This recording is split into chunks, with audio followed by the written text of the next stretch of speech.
শুল্ক ও অভিবাসন ইস্যুতে বিতর্কের মধ্যে মার্কিন প্রেসিডেন্ট ডোনাল্ড ট্রাম্পের সঙ্গে বৈঠকের জন্য যুক্তরাষ্ট্র সফরে গেছেন ভারতের প্রধানমন্ত্রী নরেন্দ্র মোদী। জানা গেছে, এই সফরে মার্কিন ধনকুবের ও ট্রাম্পের ঘনিষ্ঠ সহযোগী ইলন মাস্কের সঙ্গেও সাক্ষাৎ করবেন তিনি।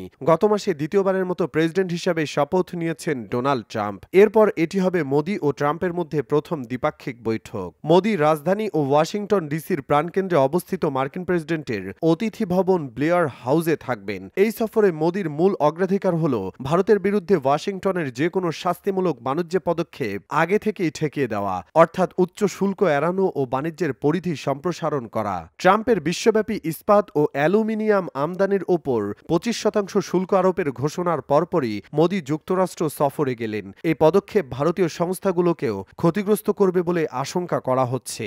বিনিয়োগ, জ্বালানি, প্রতিরক্ষা, প্রযুক্তি ও অভিবাসন সংক্রান্ত বিষয়গুলোতেও সম্ভবত তাদের আলোচ্য সূচিতে থাকবে। এই দুই নেতা ইন্দো প্রশান্ত মহাসাগরীয় অঞ্চলে সামগ্রিক পরিস্থিতি, ইউক্রেন ও পশ্চিম এশিয়ার উন্নয়ন নিয়েও কথা বলবেন বলে আশা করা হচ্ছে।